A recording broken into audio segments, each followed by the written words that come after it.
Você certamente já ouviu dizer que somos o que comemos e que nossa saúde depende também dos bons hábitos, fazer exercício físico regularmente, não fumar, etc.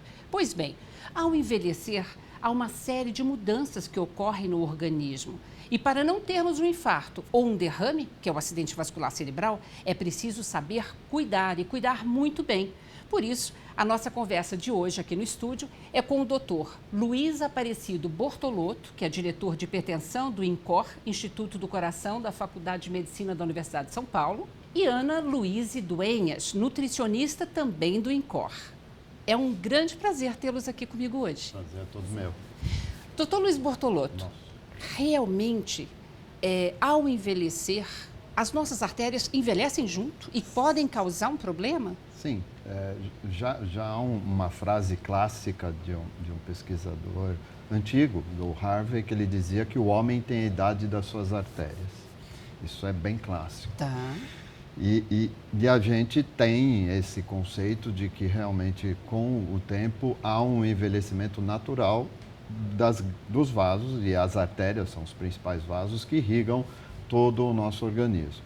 Só para explicar um pouquinho melhor, a gente tem o grande vaso que sai do coração, que é a aorta, como se fosse uma grande mangueira, e ela tem dois tipos de características. No início, a gente pode dizer que ela tem uma elasticidade maior. Então, ela é cheia de fibras elásticas na primeira parte.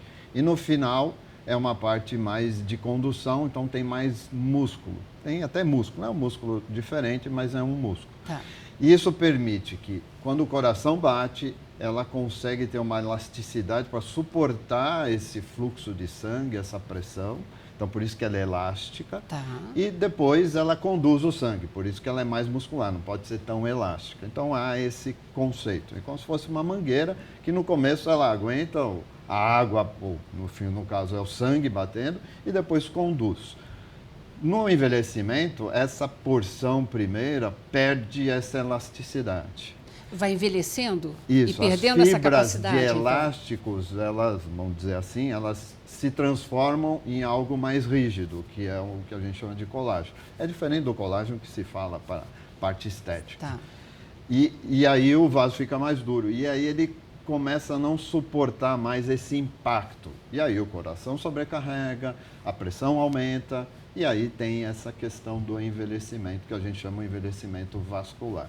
E para prevenir isso é preciso fazer várias atitudes, né? E principalmente que a gente tem que olhar que algumas doenças lá atrás podem causar o que a gente chama de envelhecimento vascular precoce. Então, alguém de 50, 60 anos que tem uma artéria de 80. E isso é ruim. Isso dá para a gente medir, vamos dizer assim, aferir essa diferenciação do tipo de envelhecimento nas artérias. Isso. Através de exames, inclusive? Sim, tem os exames que eu considerado padrão ouro para ver a rigidez arterial. A gente usa a velocidade de onda de pulso para ver justamente quanto que essa artéria ela tem a capacidade de se estender ou não. Então, quando ela está mais rígida, a gente considera que já é uma artéria mais envelhecida mesmo. Então, vários fatores podem levar à prevenção disso, incluindo alimentação, atividade física, a cessação do tabagismo. Tudo isso pode prevenir e manter essa artéria mais elástica por mais tempo. Esse método ainda não está numa aplicação difusa na prática clínica, mas já tem sido usado em vários estudos e observações. Então, é simples, é não invasivo, você mede o quanto corre o pulso pela artéria. E aí isso é um indicador indireto. Então, a partir desses métodos é que a gente está entendendo que algumas situações o vaso envelhece mais cedo e outras não, que o vaso demora para envelhecer. Não, imagino que esse tipo de pesquisa é fundamental cada dia mais em função da longevidade, porque não tínhamos, né? Antigamente era mais fácil a gente morrer antes, né, do que a gente chegar aos 80, aos 90, aos 100 anos, como acontece hoje em dia. E se há esse envelhecimento natural, né, também das artérias, quer dizer, é o quê? Um estudo na prática conjunto para vocês também, que cuidam da saúde cardiovascular. E aí a gente está tentando estabelecer quem tem um envelhecimento arterial considerado saudável, diferenciando daqueles que têm um envelhecimento arterial não saudável. É isso que tem essa diferença de repercussão sobre pressão, sobre o risco de um infarto, de um AVC. Quem envelhece mais saudável tem menos risco do que quem envelhece o vaso ou a artéria, né, menos saudável. Eu estou vendo que já nós vamos passar várias dicas de medidas preventivas, porque cada dia mais está mostrando que realmente elas funcionam, né? Para a gente ter uma longevidade com qualidade de vida. Mas antes, me diga uma coisa, infarto e AVC ainda são as que mais matam no país? Sim, as principais causas de morte no Brasil são o infarto em primeiro lugar, um pouquinho na frente do AVC.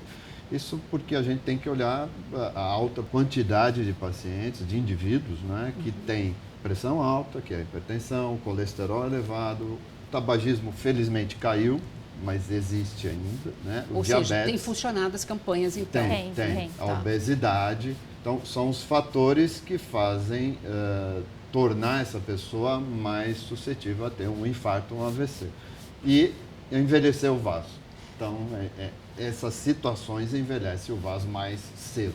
Ou seja, se eu tenho determinadas doenças, e aí eu incluo diabetes, inclusive? Também. Como uma doença que pode envelhecer mais rapidamente? É uma das que mais influenciam. Sim. É mesmo? Tanto que uma das complicações que a gente tem do diabetes é o prejuízo nos vasos, que tem todo o prejuízo no contato lá no pé, que existe até mesmo o pé diabético, que é mencionado, que o vaso está comprometido, então não chega o sangue na quantidade suficiente, levando nutrientes suficientes para esse paciente com o diabetes. Então, é bem comum também. Então, o paciente com diabetes ele deve receber uma atenção ainda maior. Então, se ele conseguir ter fatores que previnam, que levem uma qualidade melhor, para ele será benéfico, sem dúvida. Ou seja, então o sobrepeso é um fator de risco que a gente precisa atacar frontalmente. Sobrepeso, obesidade. E aí, além de pensar no sobrepeso e na obesidade, que a gente pensa que tem uma quantidade muito elevada de calorias que esse indivíduo está consumindo. Tá. Mas, além desse excesso de calorias, é muito importante ver qual nutriente, qual que está fazendo esse excesso.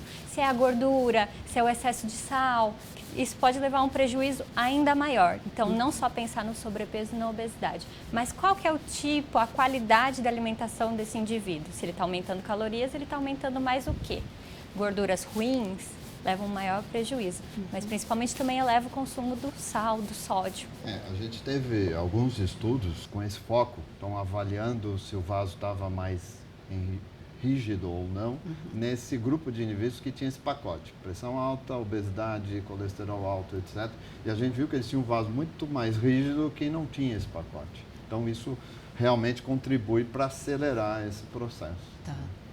E por isso que tem que ter esse foco. Né? Entendi.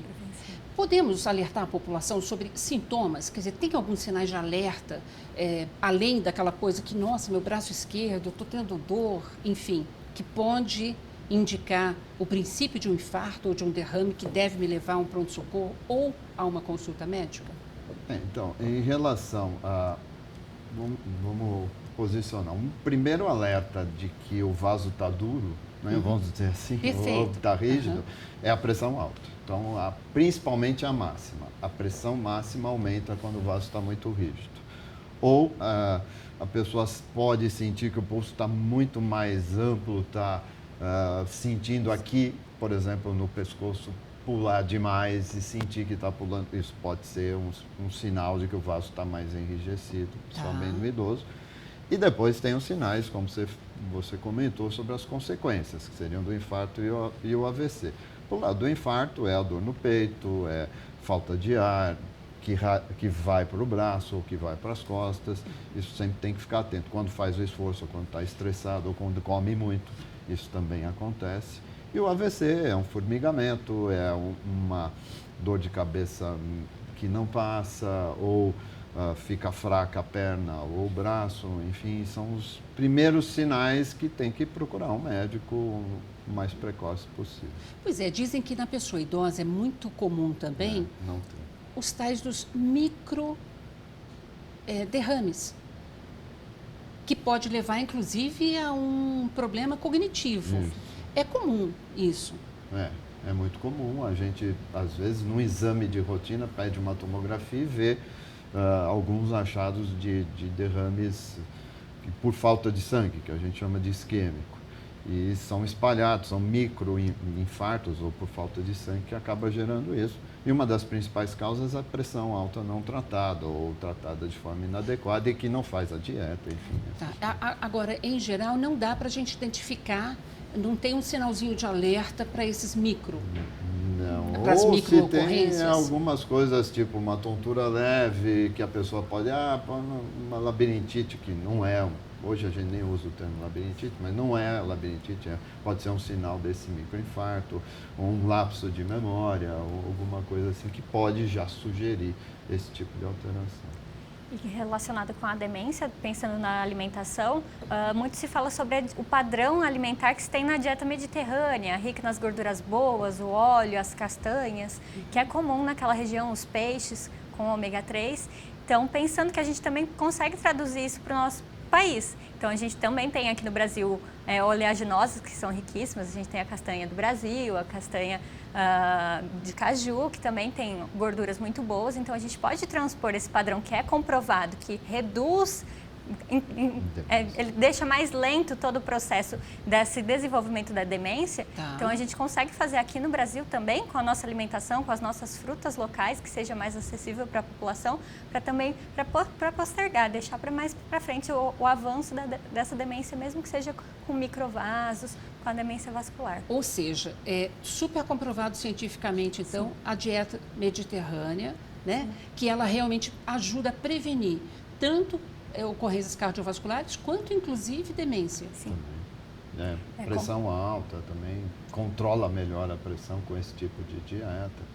E como a Ana falou, não precisa ser, porque às vezes a pessoa fala, não, vamos fazer dieta mediterrânea, mas não estou no Mediterrâneo. Mas tem toda essa transposição que é totalmente factível de ser feita. Nós sempre temos que pensar no padrão alimentar, no que são os hábitos, que é acessível, porque queira ou não, acaba sendo mais custoso um alimento muitas vezes importado, sendo que a nossa natureza aqui é super rica, a gente tem alimentos muito nutritivos e cardioprotetores. Então, que são aqueles que têm muitas vitaminas, minerais, que protegem justamente disso, com antioxidantes e também reduzidos em sódio, com gorduras ruins em baixa quantidade. Então, é disponível no nosso Brasil. Nossa, que maravilha! Já, então, depois do intervalo, vamos falar mais sobre esses alimentos que a gente deve adotar na mesa diariamente, tá bom? Tá bom. A gente volta daqui a pouquinho, não sai daí não.